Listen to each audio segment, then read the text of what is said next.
राजस्थान से एक ऐसी खबर सामने आई है जिसके बारे में सुनकर आपके भी होश उड़ जाएंगे। यहाँ के चूरू इलाके में मौजूद एक घर इन दिनों चर्चाओं का विषय बना हुआ है, जिसकी वजह हैरान करने वाली है। उस घर में रहने वाले तीन अलग अलग लोगों की बारी बारी से रहस्यमय तरीके से मौत हो गई। तीनों की मौत लगभग एक जैसी हालत में हुई, लेकिन तीसरी और आखिरी मौत के बाद अचानक उस घर में खुद ब खुद आग लगने का सिलसिला शुरू हो गया। और अब तीसरी मौत और इस आग की गुत्थी को सुलझाने के लिए पुलिस ने एक लाश को कब्र से बाहर निकाला है।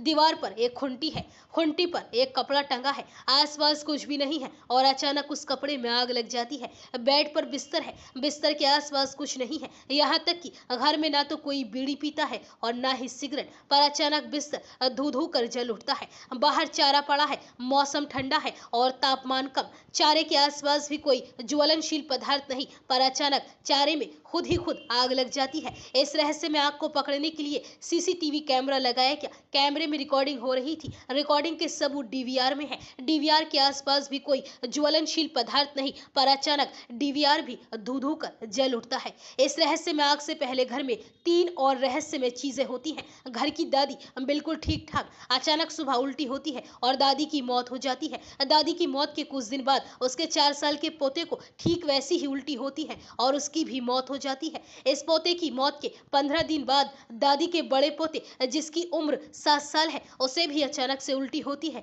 और उसकी भी मौत हो जाती है। 29 फरवरी से शुरू हुआ मौतों का ये सिलसिला 3 मौतों के बाद 28 फरवरी को तो थम गया, लेकिन जैसे ही मौत का सिलसिला थमा, घर में रहस्य में आग का सिलसिला शुरू हो गया। अब सवाल यह है कि आखिर इन मौतों और आग के सिलसिलों का सच क्या है? क्या ये महज इत्तेफाक है, किसी की साजिश है, किसी छिपे हुए दुश्मन का वार, या फिर कुछ और? अब पुलिस को इन सवालों का सच जानना है। चूरू के भासोली गांव में मौत और खौफ के इस सिलसिले की शुरुआत हुई 1 फरवरी से, जब घर की दादी यानी 82 साल की बुजुर्ग महिला कस्तूरी की अचानक से मौत हो गई। 1 फरवरी की सुबह करीब 6 बजे उन्हें खून की उल्टियां शुरू हुई और इससे पहले कि लोग उन्हें अस्पताल लेकर जाते, उनकी जान चली गई। घर में मातम पसर गया। अब इसी वारदात को बामुश्किल 12 दिनों का वक्त गुजरा था कि मौत ने घर में फिर से दस्तक दी।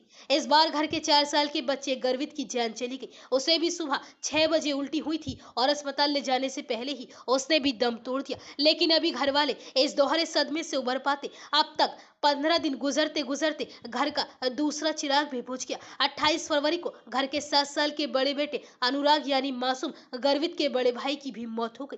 तरीका वही था, सुबह उसे खून की उल्टियां हुई और इससे पहले कि घर वाले उसे अस्पताल लेकर पहुंचते, उसका इलाज करवाते, उसकी भी जान चली गई। जाहिर है ये मौतें किसी भी सामान्य तरीके से नहीं लगती। अगर ये किसी बीमारी का नतीजा है तो उस बीमारी को जाने बगैर पक्के तौर पर यह नहीं कहा जा सकता कि ये मौतें सामान्य मौतें हैं। यानी मौतों का यह तरीका ही अपने आप में शक पैदा करता है। लेकिन अभी घर वाले मौत के पीछे की वजहों को टटोल पाते, अपनों को गंवाने का सच जान पाते, तब तक घर वालों पर आग का कहर टूटना शुरू हो गया। आखिरी मौत के ठीक एक दिन बाद यानी 29 फरवरी को घर में आग लगने की शुरुआत हो गई। आग कभी दीवार पर टंगे कपड़ों में लगती, कभी बिस्तर में, कभी पशुओं के चारे में, तो कभी किसी और चीज में। हालत यह हो गई कि पीड़ित परिवार के साथ साथ गांव के तमाम लोग भी आग के इस रहस्यमय सिलसिले से घबराने लगे। घर वालों ने घर का सारा सामान ही घर के बाहर निकाल कर रख दिया ताकि आग लगने पर उसे फौरन बुझाया जा सके। उधर गांव वालों ने 2 ट्रैक्टरों पर स्प्रे करने वाली 2 मशीनें और पानी की टंकी का इंतजाम कर लिया